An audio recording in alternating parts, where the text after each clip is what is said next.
محمد رسول الله. السلام عليكم ورحمة الله وبركاته. الحمد لله رب العالمين والعاقبة للمتقين والصلاة والسلام على أشرف الأنبياء والمرسلين وعلى آله الطيبين وأصحابه الطاهرين. أما بعد، فقال الله تبارك وتعالى: إن الله وملائكته يصلون على النبي يا أيها الذين آمنوا صلوا عليه وسلموا تسليما. اللهم صل على سيدنا محمد وعلى آل سيدنا محمد وبارك وسلم عليه. இறைவா, எங்களுக்கு பயன் தரக்கூடிய கல்வியை தந்தல் புரிவாயாக. உன்னுடைய அடியார்களுக்கு உன் இல்லத்திலே என் மூலமாக எந்த கல்வியை வழங்க நாடுகிறாயோ அதை கைரோடு தந்தல் புரிவாயாக. இல்மை பெற்றுக்கொண்ட பின் அதன்படி நல்லமல்கள் செய்வதற்கு கிருபை செய்வாயாக.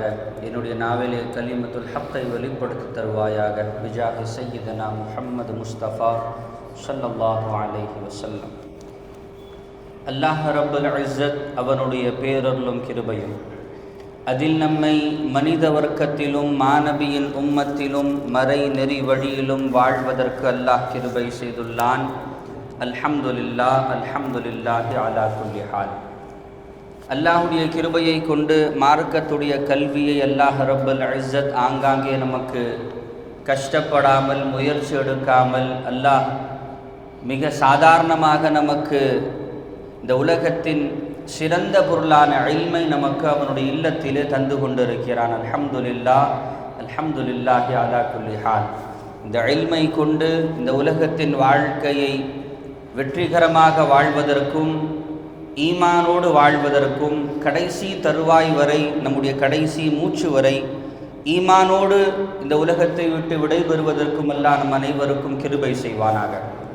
அல்ஹம்துலில்லாஹ். அல்லாஹுடைய கிருபையை கொண்டு குழந்தைகளுக்கு பள்ளிக்கூடத்திற்கு சேர்க்கக்கூடிய, பள்ளிக்கூடங்களுக்கு அனுப்பக்கூடிய ஒரு தருணத்திலே school, colleges, universities, educational institutes இதெல்லாம் ஆரம்ப காலம். இது பெற்றெடுத்த குழந்தையை தான் இந்த உலகத்தில் அவன் சிறந்த மனிதனாக வாழ வேண்டும் என்பதற்காக பெற்றோர்கள் கஷ்டப்பட்டு காலையிலிருந்து மாலை வரை அந்த குழந்தையை தனியாக விட்டு, ஒரு சில நேரத்திலே குழந்தை அழுக, பெற்றோர்கள் அழுக, இதையெல்லாம் பார்க்கக்கூடிய ஒரு காட்சி நமக்கு தினம்தோறும் பள்ளிக்கூடத்தினுடைய வாசற்படியிலே காணலாம். பெற்றவர்கள் தங்களுடைய பிள்ளைகளுக்கு செய்ய வேண்டிய கடமைகளில் மிக முக்கியமான கடமையாக பள்ளிக்கூடத்திற்கு தன்னுடைய பிள்ளைகளை அனுப்புவது மட்டும்தான் ஒரு பெற்றோர்களாக இருந்து பிள்ளைகளுக்கு செய்ய வேண்டிய கடமை என்று நினைத்து கொண்டு வாழ்ந்து கொண்டிருக்கிறோம்.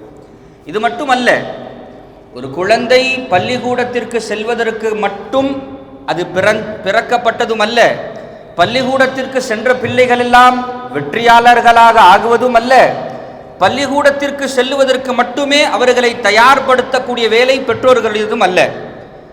ஒரு குழந்தையை அல்லாஹ் ரப்புல் இஸ்ஸத் முதலிலே நாம் குழந்தை என்பது என்னவென்பதை தெரிந்து கொள்ள வேண்டும்.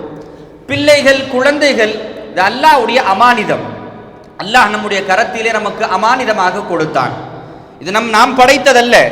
இறைவன் அல்லாஹ்வுடைய கலாமிலே, குர்ஆனிலே கேட்பான், குழந்தைகளை நீங்கள் படைத்தீர்களா? நீங்கள் நுத்ஃபாவை செலுத்தினீர்களா? நீங்கள் அதற்கு உயிர் கொடுத்தீர்களா? நீங்கள் அதனுடைய ஹாலிகா என்று குழந்தைகளுக்கும் நமக்கும் உள்ள அந்த தொடர்பை வித்தியாசப்படுத்தி காண்பிக்கிறான்.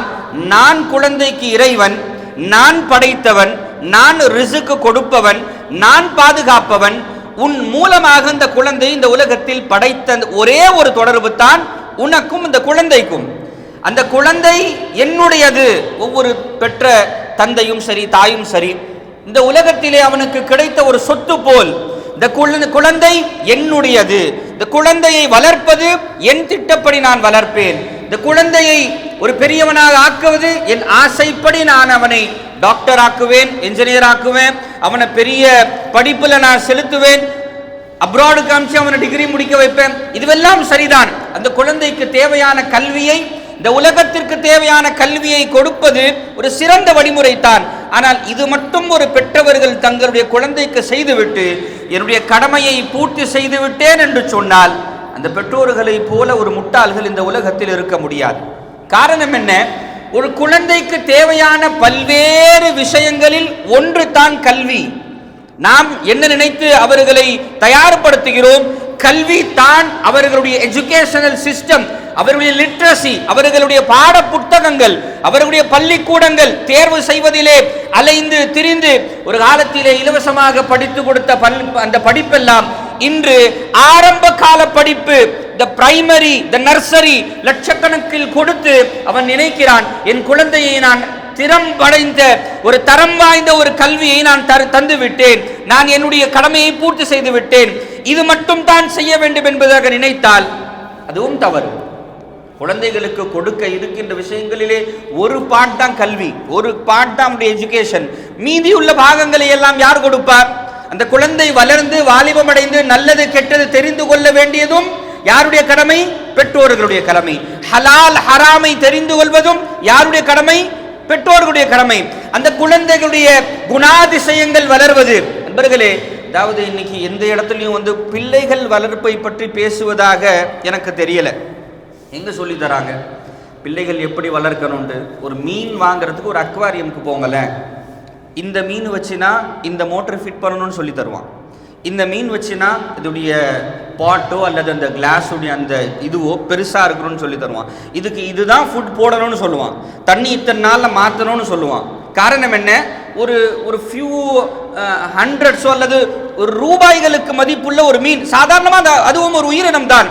ஒரு 10 ரூபா கொடுத்தா ஒரு மீன் கையில் வந்துடும். இந்த மீனை எப்படி வளர்க்க வேண்டும் என்பதனை தெரிந்து கொண்டு வளர்க்கிறான். ஒரு பறவையை வாங்கிட்டு வரான், இந்த பறவைக்கு என்ன கொடுக்கணும், எப்படி வளர்க்கணும், அதுக்கு ஃபெதர்ஸ் எப்படி கட் பண்ணணும், அதுக்கு எப்படி குளிப்பா, இவை அனைத்தையும் தெரிந்து கொண்ட பிறகுதான் அவன் வாங்கி வருகிறான், அல்லது வாங்கி வந்த பிறகு முதலிலே தெரிந்து கொள்கிறான். ஒரு குழந்தையை ரப்பு உங்க இல்லத்தில் கொடுத்து விட்டார், இந்த குழந்தையை எப்படி வளர்க்க வேண்டும் என்று தந்தை படித்தானா, தாய் படித்தாளா, அல்லது குடும்பத்தில் உள்ள பெரியவர்கள் படித்தார்களா? கல்வி தெரியுமா? அல்லாஹ் உங்களுடைய இல்லத்திற்கு ஒரு அமானிதமாக கொடுக்கப்பட்ட ஒரு இந்த உலகத்தின் மிகப்பெரிய பொக்கிஷம். இந்த உலகத்திலே ஒரு மனிதன் கோடான கோடி பணத்தை சம்பாதித்து விட்டான். இந்த உலகத்தின் பாதி அவனுடைய கரத்திலே இருக்கிறது. சர்வாதிகாரத்தின் மிக உச்சியிலே அவன் இருக்கிறான். இவை அனைத்தும் இருந்து அவனுக்கு ஒரு பிள்ளை பாக்கியம் இல்லாமல் இருந்திருந்தால் அவனை மக்கள் பார்த்து சொல்வார்கள், எல்லாம் இருந்தும் அனுபவிக்க ஒரு பிள்ளை இல்லையே, அவன் தோர்த்து விட்டானே என்று. தமிழகத்தை ஆண்ட பல்வேறு தலைவர்கள் கூட கடைசி தருணத்திலே அவர்கள் மரணிக்கக்கூடிய சந்தர்ப்பத்திலே ஒரு பிள்ளை இருந்தால் ஜெயித்திருப்பார் என்று சொல்லக்கூடிய அளவுக்கு பிள்ளை என்ற ஒரு குழந்தைகள் பாக்கியம் என்பது தான் இந்த உலகத்திலே அல்லாஹ் கொடுத்த மிகப்பெரிய பரிசு. காரணம், அவன் கோடான கோடி பணம் வைத்திருந்தாலும் கபருக்கு அவனுடைய கோடான கோடி பணம் வராதாம், அவனுடைய பெயர் வராது, அவனுடைய புகழ் வராது, அவனுடைய படிப்பு வராது. கபருக்கு யார் வருவார் தெரியுமா? எம்பெருமானார் ஸல்லல்லாஹு அலைஹி வஸல்லம் சொல்கிறார்கள், 3 பொருளை தவிர, ஒன்று சதகத்துல் ஜாரியா, அவன் இந்த உலகத்திலே செய்த நிரந்தரமான சதகாக்கள், பள்ளிவாசல் கட்ட உதவி செய்தான், மதரசாக்கள் கட்டினான், தண்ணீரை மக்களுக்கு ஊற்றும்படி மோட்டார்ஸ் போட்டான், கிணறு தோண்டினான், பல நல்ல வேலைகளை செய்தான். அது தொடர்ச்சியான வேலைகள் என்றால் அது தொடர்ந்து கொண்டு இருக்கக்கூடிய காலம் வரை அவனுடைய கபர்களுக்கு அல்லாஹ் நன்மைகளை கொடுத்து கொண்டிருப்பான். இரண்டாவது இல்முன் நாஃபிஅ், பயன் தரக்கூடிய கல்வியை இந்த உலகத்தில் வாழும் சமயத்திலே அடுத்தவர்களுக்கு கொடுத்தான். அது உலக கல்வியாக இருந்தாலும், மார்க்க கல்வியாக இருந்தாலும், அது ஒரு வேலை தொழில் சம்பந்தப்பட்ட கல்வியாக இருந்தாலும், அது பயன் தரக்கூடிய கல்வி என்பது என்று அது கருத்தில் கொள்ளப்பட்டால் அந்த கல்வியை கொண்டு எத்துணை நபர்கள் பயனடைவார்களோ அவருடைய கபருக்கு அத்துணை நன்மைகள் சென்று கொண்டிருக்கும். மூணாவது என்ன தெரியுமா? என் பில்டிங், என்னுடைய பென்ஸ் அண்ட் ஜாகுவார் கார், என்னுடைய போஸ்டிங், இதுதான் கபருக்கு வரும். எம்பெருமானார் ஸல்லல்லாஹு அலைஹி வஸல்லம் சொல்கிறார்கள், வலதுன் சாலிஹ், நல்ல பிள்ளையாக இந்த உலகத்தில் ஒரு பிள்ளையை வளர்த்து விட்டு சென்றிருந்தால் அவன் சஜிதா செய்யும் பொழுதெல்லாம் உன் கபருக்கு நன்மைகளை இறைவன் கொடுப்பான். அவன் கையேந்தும் பொழுதெல்லாம் அவனுடைய துஆ அவனுக்கல்ல, அவன் ஏந்துவதற்கான காரணம் கபரிலே படுத்திருக்கக்கூடிய நீ, அவன் தொழ காரணம் கபரிலே படுத்திருக்கக்கூடிய நீ, அவன் ஓத காரணம் கபரிலே படுத்திருக்கக்கூடிய நீ, அவன் நன்மைகள் செய்ய காரணம் கபரிலே படுத்திருக்க பெற்றெடுக்கக்கூடிய நீ அவனுக்கு மட்டுமல்ல அதிலே பங்கு குறையாமல் அல்லாஹ் உனக்கும் கொடுப்பான் என்று எம்பெருமானார் ஸல்லல்லாஹு அலைஹி வஸல்லம் சொல்லியுள்ளார்கள் என்றால், அந்த அவுலாதுகளுடைய பாக்கியம், அந்த குழந்தை பாக்கியத்தை நாம் ஒருவன் பெற்றுவிட்டால் அதை எப்படி பேணி பாதுகாக்க வேண்டும் என்று எம்பெருமானார் ஸல்லல்லாஹு அலைஹி வஸல்லம் அவர்களும் சரி, அவர்கள் வெளிவந்த உலமாக்களும் சரி தெல்ல தெளிவாக சொல்லியுள்ளார்கள். எல்லாரும் பலவாட்டி ஓதுற துஆ தான், ரப்பி ரஹம்ஹுமா கமா ரப்பயானி ஸகீரா. ஒரு பிள்ளைக்கு ஒரு பெத்தவங்க என்ன செய்யணும்? நல்ல காலேஜில் அட்மிஷன் போட்டேன், நல்ல பெரிய இடத்துல பொண்ணு பார்த்து கட்டி வச்சேன், அவனுக்கு பிஸ்னஸ் செட் பண்ணி கொடுத்துட்டேன், என் வீட்டில் அவனுக்கு பாகம் எழுதி கொடுத்துட்டேன், அல்ல தனி வீடு கொடுத்துட்டேன், இவ்வளவுதான். இதுதான் முக்கியமா? வீட்டில் பாகம் கொடுக்கறது, நல்ல காலேஜில் அட்மிஷன் போடுறது, அல்லது நல்ல பொண்ணா பார்த்து கட்டி வைக்கிறது, இதுக்காக நன்மையில் உனக்கு மிகப்பெரிய கூலி கிடைக்காது. மிக முக்கியமான விஷயம் என்ன தெரியுமா? எல்லாத்துக்கும் தெரிஞ்ச துஆ, ரப்பி ரஹம்ஹுமா கமா ரப்பயானி ஸகீரா. இதுடைய சீக்ரெட் என்ன தெரியுமா? இறைவா, அந்த இருவருக்கும் நீ ரஹம் செய். கமா எப்படி? ரப்பி ரஹம்ஹுமா கமா ரப்பயானி ஸகீரா. அந்த இருவரும் சிறு பிள்ளையாக நான் இருக்கும் பொழுது என் மீது கிருபை செய்தார்களோ, என் மீது அருள் புரிந்தார்களோ, அதற்காக அப்படி நீயும் அருள் புரி. அவன் வளர்ந்துட்ட பிறகு அவனுக்கு நீ செஞ்சதெல்லாம் ரப்ப இங்க சொல்லல. நல்ல இந்த ஆயத்தை நல்லா புரிஞ்சுக்கணும். இந்த ஆயத்துடைய கடைசியில ஸகீரா, சிறு பிள்ளையாக இருக்கும் பொழுது. காரணம் என்ன? அந்த சிறு பிள்ளையாக இருக்கக்கூடிய தருணத்தில் தான் நீ பார்த்து பார்த்து வளர்க்க வேண்டிய தருணம். உலமாக்களும் ஃபுகஹாக்களும் முஃபஸ்ஸிரீன்களும் சொல்கிறார்கள், வளர்ந்து விட்ட பிறகு அவனுக்கு உலகம் கற்றுத்தரும். அவனுக்கு பாடம் நசீஹத் பெற்றவர்கள் அல்ல, பார்ப்பவன் எல்லாம் செய்வான். அந்த குழந்தை உன் கரத்திலே இருக்கும் பொழுது நீ அவனுக்கு நல்லதும் கெட்டதும் சொல்லித்தர வேண்டியது தான் பெற்றவர்களுடைய கடமை. எம்பெருமானார் ஸல்லல்லாஹு அலைஹி வஸல்லம் அவர்கள் சிறு பிள்ளைகளை எப்படி பராமரித்தார்கள், எப்படி சொல்லிக் கொடுக்க அவர்கள் நமக்கு சொல்லித் தந்தார்கள் என்பதனை புரிந்து கொண்டால் போதும். குழந்தைகளுடைய இந்த வளர்ச்சியை, இந்த வளர்ப்பை 3 விதமாக பிரிப்பார்கள். 0 to 7, 7 to 14, 14 to 21. 0 to 7 எம்பெருமானார் ஸல்லல்லாஹு அலைஹி வஸல்லம் வழிவந்த உலமாக்கள் சொல்லுவார்கள், அந்த 7 வயது வரை அவர்களோடு விளையாட வேண்டுமாம். முக்கியமான பாட்டு என்னதுமா? 0 to 7 அது தாய்மார்களுடைய பங்கு, அது தாய்மார்கள் வளர்க்க வேண்டிய பங்கு. ஹஜ்ஜுடைய மாதம் கடைசியிலே இருக்கிறோம். இந்த ஹஜ்ஜுடைய மாதத்திலே உலகம் முழுவதும் ஆடு மாடு ஒட்டகங்கள் அறுக்கப்படுகிறது என்றால், அன்று ஒரு பிள்ளை தன்னுடைய தந்தை சொல்கிறார், உன்னை அறுத்து பலியிடப் போகிறேன் என்று சொன்னவுடன் தன் கழுத்தை கொடுத்தார் அல்லவா ஒரு மாமனிதர், ஒரு நபி, அல்லாஹ்வுடைய இறைநேசர் ஜபீஹுல்லாஹ் இஸ்மாயில். வளர்த்தது யார்? காலேஜுக்கு போனாங்களா? இன்ஸ்டிடியூட்க்கு போனாங்களா? யூனிவர்சிட்டிக்கு போனாங்களா? ஆக்ஸ்போர்ட் யூனிவர்சிட்டியில் படிச்சுட்டு வந்தாங்களா? ஜிப்ரைல் அலைஹிஸ்ஸலாம் வந்து சொல்லி கொடுத்தார்களா? நபிமார்களுடைய தரிசிலே அமர்ந்தார்களா? சொன்னது எல்லாம், படித்தது எல்லாம், தெரிந்து கொண்டதெல்லாம் அன்னை ஹாஜராவுடைய தரிசில் தான். ஒரு தாய் நினைத்தால் ஒரு குழந்தையை 70 வயதிலே அல்லாஹ்வுடைய நேசராக அல்ல, 7 வயதிலே அல்லாஹ் பொருந்தி கொண்ட மிகப்பெரிய இறை நேசராக மாற்ற முடியும் என்பது தான் குர்பானி நமக்கு கொடுக்கக்கூடிய படிப்பினை. தந்தை சொல்ல மகன் ஒன்றும் சொல்லவில்லை, தந்தையே அல்லாஹ் என்ன உத்தரவிட்டானோ அதற்கு இஸ்மாயில் தயார் என்று சொல்லும் அளவிற்கு உற்பத்தி செய்தது வேற யாரும் இல்ல, தாய் தான். ஒரு தாய் நினைத்தால் தன்னுடைய குழந்தையை வலியுல்லாவாக மாற்றலாம். ஒரு தாய் நினைத்தால் தன்னுடைய குழந்தையை ஐவேளை தொழுகையாளியாக மாற்றலாம். ஒரு தாய் நினைத்தால், இன்னொன்னு இதுல பிரீஃபா சொல்றேனே, குழந்தைகளுடைய எமோஷன்ஸ் இருக்குல்ல, ஒரு பொருளை பிடிக்கிறது, பிடிக்காம போறது, கோபம் வர்றது, இந்த எமோஷனுடைய டிபார்ட்மெண்ட் இது தாய்களுடையது. குழந்தையுடைய எமோஷன்ஸோடைய டெவலப்மெண்ட், அதுக்கு பிடிக்குது, பிடிக்காம போகுது, அது கோபப்படுது, அன்பா இருக்குது, இதனுடைய எல்லா குணாதிசயங்களும் தாயிலிருந்து கற்றுக்கொள்ளக்கூடியது, வேற எங்கிருந்து கத்துக்காது ஜி. இந்த அப் டு 7 வயது வரை குழந்தைக்குடைய கோபம், குழந்தையுடைய அன்பு, குழந்தையுடைய பாசம், காதல், அது ஒரு பொருளை பிடிப்பது, பிடிக்காமல் இருப்பது, அது எல்லாம் தாயை சம்பந்தப்பட்டது தானா? தாயுடைய காரணம் என்ன? குழந்தை தாயிலிருந்து வந்தது என்பதனால் அது 7 வயது வரை தாயையே சார்ந்து இருக்குமா, தாயுடைய ஒரு பங்காக இருக்குமா. அதற்கு இன்னும் அதனுடைய மெச்சூரிட்டி டெவலப் ஆகல. சோ தாய் என்ன பண்றாலோ அதுதான் அதுவும் செய்யும். அதற்காகத்தான் உலமாக்கள் சொல்லுவார்கள், குழந்தைக்கு முன்னால் தாயும் தந்தையும் சண்டையிடக்கூடாதாம், குழந்தைக்கு முன்னால் தன்னுடைய சப்தத்தை உயர்த்தக்கூடாதாம். குழந்தைக்கு உலமாக்கள் சொல்லுகிறார்கள் 7 வயது வரை அந்த குழந்தையுடன் ஒரு தந்தையும் தாயும் விளையாட வேண்டுமாம், அன்பை செலுத்த வேண்டுமாம், அதவை சொல்லித்தர வேண்டுமாம், அஹ்லாக்கை சொல்லித்தர வேண்டுமாம். சொல்லித்தரதுனா என்னதுங்க? இன்னைக்கு ஒரு முக்கியமான ஒரு பல கிதாபுகளிலே தர்பியத் என்ற ஒரு வார்த்தைகள் இருக்கிறது. தர்பியத் அது நம்ம என்ன நினைச்சுக்கணும் தெரியுமா?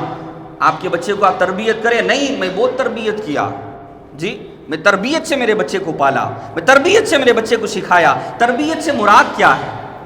आप एक बार बुला के मस्जिद को लेके आके बता दिए, देख वो इमाम है, ये मस्जिद है, ये नमाज है, नमाज पढ़ो, क्या तरबियत हो गई? பள்ளிவாசல் கூட்டு வந்து ஒரே ஒரு வாட்டி பள்ளிவாசல் இதுதான், இமாம் இதுதான், தொழுகை இதுதான் காமிச்சிட்டு போயிட்டாக்கா இதுதான் தர்பியத். பையனை பக்கத்தில் உட்கார வச்சுப்பா, பொய் பேசக்கூடாது. நான் சொன்னேங்க, சொல்லி சொல்லி வளர்த்தேன். குழந்தை வளர்ப்பை பற்றி நான் பேசும் பொழுது, குழந்தைக்கு நீங்கள் சின்ன வயசில் நல்லது சொல்லி கொடுத்துருந்தீங்கன்னா இன்னும் நல்லா இருந்திருப்பான்.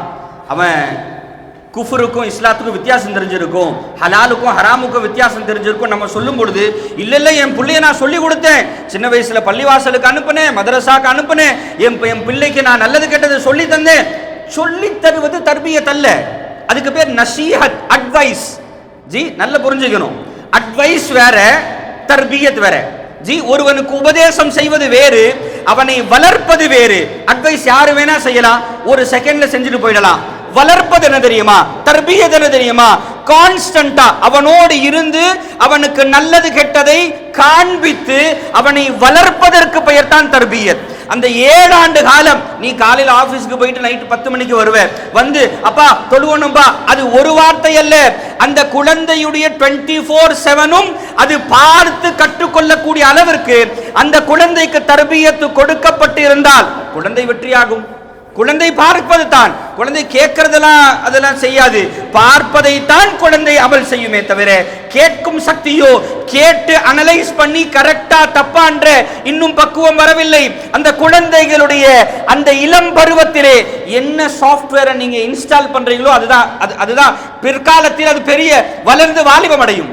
எபெருமானார் ஸல்லல்லாஹு அலைஹி வஸல்லம் தொழுகை, அதாவது இந்த பேரண்டிங், இந்த குழந்தை விஷயம், இதுக்கு ஒரு முக்கியமான சப்ஜெக்டா இபாதத்துங்க, வணக்க வழிபாடு.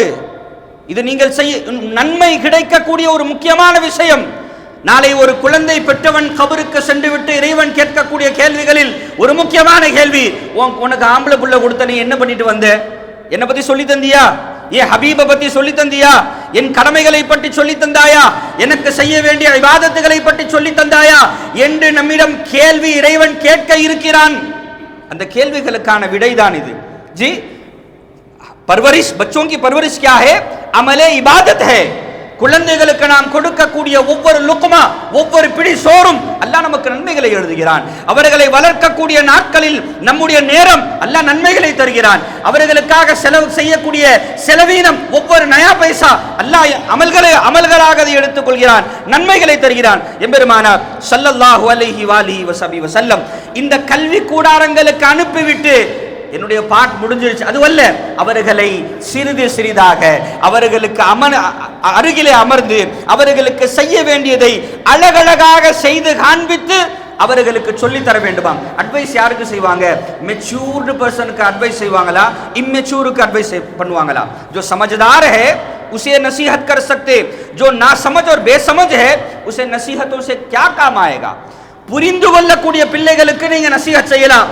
இன்னும் அந்த குழந்தையுடைய பிரெயின் டெவலப்மெண்ட்டே இன்னும் முடியல, அதுக்கு என்ன கலர்னே தெரியாது, யார் எந்த உறவுனே தெரியாது, எது சூடு எது சில்லுன்னு தெரியாது.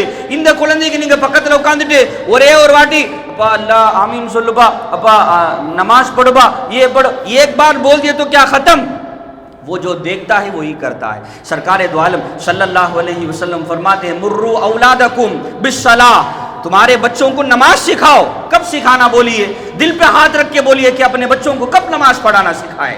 जी जब वो 15 साल के हो गए, जब वो 20 साल के हो गए, 10th खत्म कर दिया, 10th है मस्जिद को मत जाना, 12th पास यानी एग्जाम चलता, मस्जिद को नहीं जाना, रात में बहुत देर तक पढ़ लिया, मस्जिद को नहीं जाना. सरकार दो आलम सल्लल्लाहु अलैहि वसल्லம் இந்த நம்முடைய குழந்தைகளுக்கு எந்த வயதிலே தொழுகையை கற்றுக் கொடுக்க சொன்னார்கள் தெரியுமா? எத்தனை வயசுங்க? 15 வயசுலயா? எத்தனை வயசுல? 7 வயசுல சொல்லி தந்தாங்க. சரி, இன்னொரு கேள்வி, 7 வயசுல தொழுகை கடமை ஆயிடுச்சா? जी बालिग नहीं हुआ, 7 साल का बच्चा 7 வயசுல குழந்தை பெரிய பையன் ஆயிட்டானா? 12 to 15 ஆண்கள், 9 to 15 பெண்கள். இன்னும் கடமையாகுவதற்கு முன்பதாகவே உன் குழந்தையை நீ தினந்தோறும் ஃபஜ்ருடைய தொழுகைக்காக எழுப்பென்று சொன்னார்கள் எம்பெருமானார் ஸல்லல்லாஹு அலைஹி வஸல்லம்.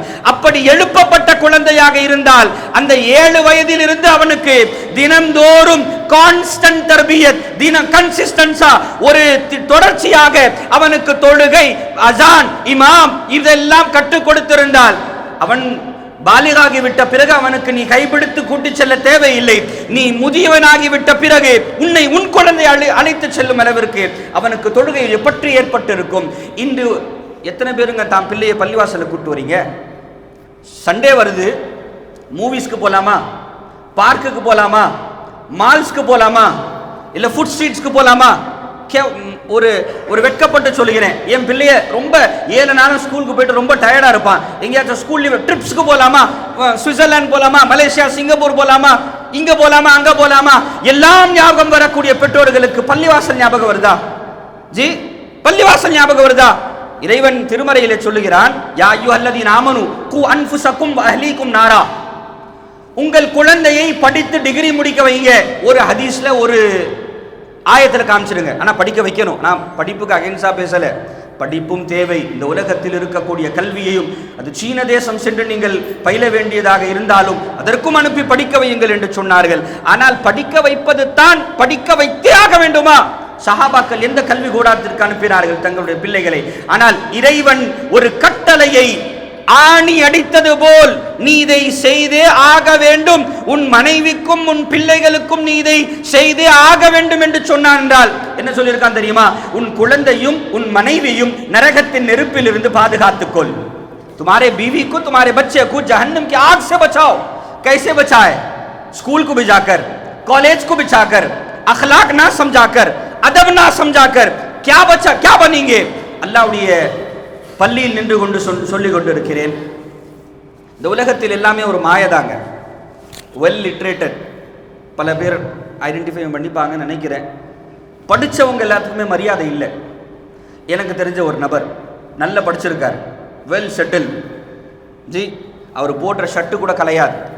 தினந்தோறும் ஒரு வெல் அட்டைன்டு அல்லது ஒரு சூட்டில் தான் வருவார். எப்பவுமே நல்லா இருப்பார், எவனுமே மதிக்க மாட்டான். காரணம் என்ன தெரியுமா? படிப்பு உயர்வை தருவதல்ல, அஹ்லாக் குணங்கள் தான். நல்ல அஹ்லாக் தான் அவர்கிட்டயா தோபா தோபா எவன் வாய கொடுப்பான்? படித்திருக்கிறார், பணம் இருக்கிறது, சொந்த வீடு இருக்கிறது, வசதி வாய்ப்புகள் இருக்கிறது, உயர்ந்த அந்தஸ்தில் இருக்கிறார், மரியாதை எவனும் கொடுக்க மாட்டான், வந்தாலே ஓடுறா. காரணம் என்ன? அஹ்லாக் இல்ல. உங்கள் பிள்ளைகள் வளர்ந்து வாலிபம் அடைந்து நல்ல ஒரு இடத்தில் அமர வேண்டும் என்று நீங்கள் நினைத்தால் படிப்போடு சேர்த்து தர்பியத்தினும் நல்ல குணங்களை கற்றுத்தருங்கள். நீங்கள் அவர்களுக்கு நல்ல குணங்களை கற்றுக் கொடுத்தால் அவர்கள் வாழும் காலமெல்லாம் நல்ல குணத்தோடும் நல்ல பெயரோடும் வாழ்வது இது மாற்ற முடியாத ஒரு கருத்து. என்ன நம்ம செஞ்சுக்கிட்டு இருக்கோம்? 7 வயதில் இன்னும் குழந்தைக்கு கல்வி தொழுகை கடமையே ஆகவில்லை. பெருமானார் ஸல்லல்லாஹு அலைஹி வஸல்லம் சொல்கிறார்கள், அவர்களுக்கு அப்பொழுதிருந்து தொழுகையை கற்றுக் கொடுங்கள். ஒரு நாள் ஃபிக்ஸ் பண்ணுங்க, சண்டேஸ், ஞாயிற்றுக்கிழமை எல்லாம் வீட்டில் இருப்போம், மக்ரிப் தொழுவை இல்லை இஷா தொழுவை. உங்கள் பள்ளிக்கு இமாம் கிட்ட போய் முதல்ல சொல்லிடுங்க, என் சின்ன பையன் நான் பள்ளிக்கு சண்டேஸில் மக்ரிபில் இஷாக்கு கூப்பிட்டு வருவேன், சத்தம் போட தான் செய்வான். ஜி, சத்தம் போட தான் செய்வான். பிள்ளைகளை இப்போ கூட்டிகிட்டு வந்தால் தான் உண்டு, நான் கூட்டிகிட்டு வரேன். ஜி, இப்படி அழைத்து போவுங்கள். உங்கள் குழந்தைகளுக்கு பள்ளிவாசலுடைய கிராத்தை கேட்க வையுங்கள். இமாம்களை பற்றி அவர்களுடைய தொடர்பிலே விடுங்கள். நல்லவர்களுடைய சொஹப்பத்தில் அவர்களை எந்த வயசுல இருந்துங்க? 7 வயதில் இருந்தாம். எம்பெருமானார் ஸல்லல்லாஹு அலைஹி வஸல்லம் அவர்கள் சின்ன பையன் தானே அப்படின்னு இந்த விஷயத்தை விட்டுல. மாலே கனிமத்துடைய பொருள் வந்ததாம். ஜி, ஜகாத்துடைய பொருள்கள் எல்லாம் வந்திருந்ததாம். எம்பெருமானார் ஸல்லல்லாஹு அலைஹி வஸல்லம் பைத்துல் மாலுடைய அந்த விஷயத்திலே பங்கீடு செய்து கொடுத்து கொண்டிருந்தார்கள். ஒரே ஒரு பேரித்தம்பழம் அது மட்டும் இருந்ததாம். ஹஜ்ரத் ஹஸன் முஜ்தபா அன்னை ஃபாத்திமத்து ஸஹரா ரலியல்லாஹு அன்ஹா அவருடைய அருமை மகனார் பெருமானாரின் பேரன் பிள்ளை ஹஸன் ரலியல்லாஹு அன்ஹு சிறு பிள்ளையாக வந்து ஒரு பேரித்தம்பழத்தை எடுத்து வாயில போட்டுட்டாங்க. ஏங்க, கோடான கோடி பணத்துல ஒரு பேரித்தம்பழம் பெரிய விஷயமா? ஹஜ்ரத் ஹஸன் ரலியல்லாஹு அன்ஹு என்னை பெருமானார் எப்பொழுதும் கடுமையாக நடந்து கொண்டதில்லை. ஆனால் அந்த ஒரு முறை என்னை அழைத்து என் வாயிலே விரல் விட்டு நான் விழுங்கிய பேர்ச்சம்பழத்தை வெளியில் எடுத்தார்கள். நான் மௌத்தாகும் வரை, ஹஜ்ரத் ஹசன் ரலியல்லாஹு அன்ஹு மௌத்தாகும் வரை அவர்கள் எல்லாரிடத்திலும் சொன்னார்களாம், பெருமானார் ஹலால் ஹராமுடைய விஷயத்திலே இப்படி இருப்பார்கள் என்றால் பெருமானார் கூப்பிட்டு எப்பா துப்பிடுப்பான்னு சொல்லல, சொல்லி இருக்கலாம். ஆனால் செய்ய வேண்டிய தருணத்தில் அவர்கள் எப்படி தன்னை காட்டிக் கொண்டார்கள் என்பதே அது முக்கியமான விஷயம். எப்பா எஞ்சி தொழுப்பா, எப்பா எஞ்சி இதுவல்ல. நாமும் எழுந்து தொழுந்திருந்தால், நாமும் பள்ளிவாசலுக்கு சென்றிருந்தால், இன்னைக்கு எல்லாரும் எப்படின்னா என் பிள்ளை நல்லவனாக இருக்கணும் எல்லாருமே துவா கேட்கிறோம், என் பிள்ளை தொழுகைக்கு போகணும்னு எல்லாருமே துவா கேட்கிறோம். அது எப்போ சாத்தியக்கூறு தெரியுமா? நாமும் பள்ளிக்கு சென்றால் நாம் பிள்ளை நம்ம பின்னே வரும். நாமும் தொழுகையாளிகளாக இருந்தால் நம்முடைய பிள்ளைகள் தானாகவே தொழுகைக்கு வருவார்கள். நாம் அல்லாஹ்விடத்திலே கையேந்துவதில்லை, நாம் நம்முடைய பிள்ளைகளுக்காக அல்லாஹ்விடத்திலே துஆ கேட்பதில்லை என்றால் அவர்கள் அதாவது வழி தவறிவிட்ட பிறகு அவர்களுக்காக துஆ செய்து பெரிய பிரயோஜனம் இல்லை. எம்பெருமானார் ஸல்லல்லாஹு அலைஹி வஸல்லமுக்கு முன்பதாக வந்த ஹஜ்ரத் இப்ராஹிம் அலைஹிஸ்ஸலாம் அல்லாஹ்விடத்திலே கையேந்தி துஆ கேட்கிறார்கள். ரப்பி ஜஅல்னி முகீமஸ் ஸலாத்தி வ மின் துர்ரிய்யதி, யா அல்லாஹ் தொழுகையில் நான் நிறைவாடாக இருக்க வேண்டும், நான் தினம்தோறும் தொழுக வேண்டும், என் பிள்ளைகளும் உனக்காக தொழக்கூடிய அளவிற்கு அந்த அளவுக்கு சந்ததிகளை எனக்கு தருவாயாக என்று இறைவனிடத்திலே கையேந்தினார்கள் ஹஜ்ரத் இப்ராஹிம் கலீலுல்லா அலைஹிஸ்ஸலாத்து வத்தஸ்லீம். அன்பர்களே, நம்முடைய பிள்ளைகளுக்கு சொல்லித்தரக்கூடிய விஷயங்களில் அவர்களுடைய படிப்பு மட்டுமல்ல, அவர்களுக்கு குர்ஆனுடைய ஹதீஸுடைய அந்த பாட படிப்பினைகளையும் அவர்களுக்கு சிறு வயதிலே கொடுத்திருக்க வேண்டும். பெரிய பையனாயிட்டான், அப்ராட போயிட்டான், தீன் இல்லை, ஒரு காஃபிராவை கல்யாணம் பண்ணிட்டு போயிட்டான், பெற்றோர்கள் கதறுகிறார்கள், ஃபோன் வருது, இமாம் சாப் நல்ல வளர்த்தோம், எந்த குறையும் வைக்கல, இன்னைக்கு ஒரு ஆர்டிஸ்ட்டை கல்யாணம் பண்ணிட்டு போயிட்டா. என்ன காரணம்? அவர்களுக்கு மார்க்கத்தின் கல்வி இல்லை. ஜி, மார்க்கத்தின் கல்வி இருந்தால், எது போதை என்று கற்றுக் கொடுத்திருந்தால், எது ஹராமான விஷயம் என்று கற்றுக் கொடுத்திருந்தால், எது வெட்கக்கேடான விஷயம் என்று கற்றுக் கொடுத்திருந்தால், எது தொழுகை விடுவதனால் விபரீதங்கள் என்ன என்பதனை கற்றுக் கொடுத்திருந்தால், அவர்களுக்கு வெளியிலிருந்து யாரும் சொல்லித் தரவில்லை, ஷரியத் அவர்களை வழிநடத்தி இருக்கும். ஷரியத்தை கொடுக்கல, கல்வியை கொடுக்கவில்லை. இந்த உலகத்திலே உங்க பையன் என்னங்க முடிச்சான், இது முடிச்சுட்டான், அது முடிச்சுட்டான், சரி படிச்ச புக்ஸ் எல்லாம் வச்சிருக்கான, என்ன பண்ணான், காய்லாங்கடையில் போட்டோங்க, இல்லைன்னா அடுத்த பசங்களை கொடுத்த, ஏங்க அது அது அடுத்த சிலபஸ்க்கெலாம் வராதா? இல்லை வராது. அப்போ நீங்களே சொல்றீங்க அது அவ்வளவுதான், அந்த எக்ஸாம் வரைக்கும் தான் வரும், அதுக்கப்புறம் வராது. அந்த கல்வி தேவைத்தான். ஆனால் ஒரு கல்வி இருக்கிறது, உங்க குழந்தைக்கு இன்னைக்கல்ல 10 வருஷத்துக்கு அப்புறம் அதே புக்கு தான் வரும், 20 வருஷத்துக்கு அப்புறம் அதே புக்கு தான் வரும், மௌத்தாயிட்டாலும் அதே புக்கு தான் வரும். அந்த புக்கை சொல்லித்தாங்களாம்பா, குர்ஆனையும் ஹதீஸையும் சொல்லித்தாருங்களேன். இந்த உலகத்தில் மௌத்தாகி விட்ட பிறகல்ல, மஹ்ஷூருடைய மைதானம் வரை அந்த சிலபஸ் சேஞ்சே ஆகாது, அந்த படிப்பு மாறாது, இந்த கேள்வி கணக்குகள் மாறாது, அந்த தொடர்ச்சி நிறுத்தப்படாது. அப்படிப்பட்ட நிரந்தரமான கல்வியையும் நீங்கள் நினைக்கக்கூடிய கல்வியோடு சேர்த்து கொடுத்தீர்கள் என்றால் அதுதான் வெற்றி பெற்ற வாழ்வு. குல்லுக்கும் ராயின் வ குல்லுக்கும் மஸ்ஊலுன் அன் ரஇய்யதி, நீங்கள் ஒவ்வொருவரும் பொறுப்புதாரிகள், உங்களுடைய பொறுப்புகளை பற்றி நாங்கள் நாளை மறுமையிலே நீங்கள் கேட்கப்படுவீர்கள் என்று எம்பெருமானார் ஸல்லல்லாஹு அலைஹி வஆலிஹி வஸல்லம் நமக்கு சொல்லித் தந்தார்கள் என்றால், அன்பர்களே, குழந்தை பிறந்ததிலிருந்து 7 வரை அவர்களுக்கு சொல்லித்தர வயசு இல்லை, பார்த்து படிப்பது தான். அவன் என்ன பார்க்கிறானோ, அவன் என்ன பார்க்கிறாளோ அதை தான் செய்வான். 7 to 14 குழந்தைகளுடைய மிக முக்கியமான காலம் என்று சொல்லலாம். அதிலே தான் அவர்களுக்கு அஹ்லாக்கை சொல்லித்தர வேண்டுமாம். மிக முக்கியமான காரணம் தெரியுமா? இன்னைக்கு குழந்தைகள் யார்கிட்டையும் பேசுறதில்லை, ஒரு மாதிரியா ஒரு 20 இயர்ஸ் முன்னாடிலாம் extrovert, introvert, depression, frustration, drama, இந்த வேர்டெல்லாம் நாங்கள் கேட்டதே கிடையாது. இன்னைக்கு சின்ன புள்ள டிப்ரெஷனாக இருக்கேன், ட்ராமா, அஸ்தக்ஃபிருல்லாஹில் அஸீம். காரணம் என்ன? இப்படிப்பட்ட வார்த்தைகள் கூட எங்களுக்கு தெரியாது. ஜி, இந்த காலத்தில் சின்ன பிள்ளைக்கு டிப்ரெஷனா, அவன் இப்படி ஆயிட்டானா, இன்ட்ரோவர்ட், என் பையன் இன்ட்ரோவர்ட்னு பெற்றவனே சொல்றான். இல்ல அவன் பெரியவன் எக்ஸ்ட்ரோவர்ட், அவன் எல்லார்கிட்டையும் பேசுவான், இவன் தான். இப்படி சொல்லியே அவர்களை மாற்றுகிறோம்.